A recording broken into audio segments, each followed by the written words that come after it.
ओम श्री सद्गुरुवे नमः। हमें अपने जीवन के लिए, जीवन में परिवर्तन के लिए, जीवन में अच्छाई के लिए, जीवन में सुकून के लिए खुद ही सोचना चाहिए। क्योंकि हम या हमारे लिए हम ही कुछ कर सकते हैं, क्योंकि हमारे लिए दूसरा कोई कुछ करने वाला नहीं है। सज्जनों, अक्सर हम दूसरों को सुधारने का प्रयास करते हैं, लेकिन ये नहीं समझते कि हमारे लिए कोई दूसरा नहीं है। एक प्रेरक प्रसंग से हम समझने का प्रयास करेंगे। एक बार एक व्यक्ति जो एक बहुत बड़े संत के सानिध्य में रहा करता था, उसकी आसक्ति परिवार के प्रति जबरदस्त थी, जैसा कि सबका हुआ ही करता है। संत ने उसे समझाने के लिए कि जीवन में तुम्हारे बारे में, तुम्हारे लिए तुम ही सोच सकते हो, तुम ही कर सकते हो, तुम्हारे अलावा कोई दूसरा नहीं है, उन्होंने एक तरीका बताया, एक प्रयोग किया। और प्रयोग में संत ने उस व्यक्ति से कहा कि तुम घर जाओ और थोड़ी देर के लिए अपनी श्वास रोकने का प्रयत्न करो। वह व्यक्ति घर जाकर अपनी श्वास रोका। अब घर के लोग देखे,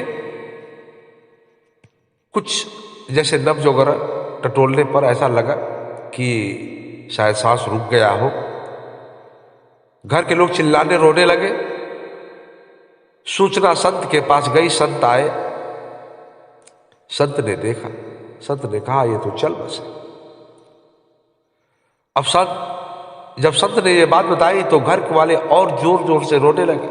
फिर संत ने कहा, रो मत, घबराओ मत, इसका उपाय है, ये बच सकता है। तो लोगों ने पूछा क्या किया जाए? तो संत ने कहा कि एक कटोरा दूध लाओ, इसमें चीनी डाल दो। एक कटोरा दूध उसमें चीनी डालकर आया। संत ने उसमें चम्मच घुमाया और कुछ मंत्र नहीं था, लेकिन दिखाने के लिए ऐसे मुंह में फुसफुसाते हुए चम्मच हिलाए और फिर उस व्यक्ति के ओर 10 बार घुमाया। और घुमाने के बाद संत ने कहा उसके पिताजी से, उस व्यक्ति के पिताजी से, कि अगर आप इस कटोरे के दूध को पी लें तो आप मर जाएंगे और ये बच जाएगा। तो उसके पिता ने कहा, अरे मुनिवर ये क्या कह रहा है? अरे सबकी उम्र होती है, वह उम्र से चल बसा, इसमें हमारी क्या हुआ है कि हम उसके बदले दूध पिए और मर जाए? तो फिर संत ने उस व्यक्ति के मां से कहा कि तो माता जी आप ही पी लीजिए। तो उसके मां ने क्या कहा?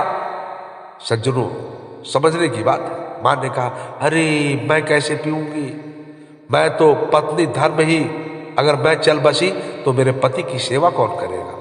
तो पत्नी धर्म ही खो जाएगा। इसलिए ना ना ना मुनिवर, ये काम मुझसे न कराइए।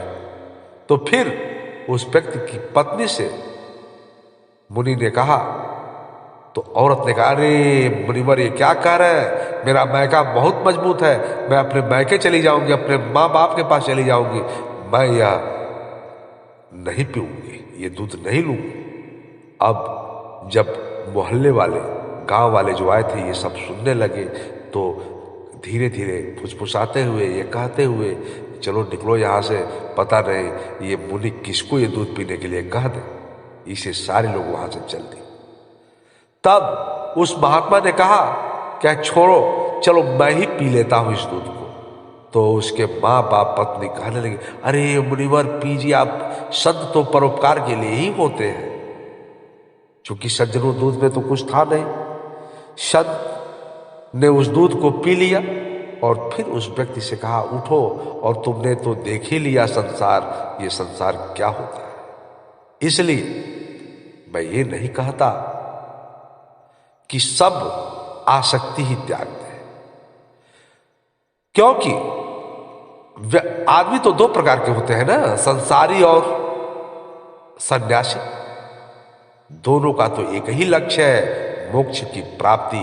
तो मोक्ष की प्राप्ति के लिए हमें क्या करना चाहिए, इस पर हमें ध्यान देना है। आगे अगले वीडियो में बहुत बहुत धन्यवाद।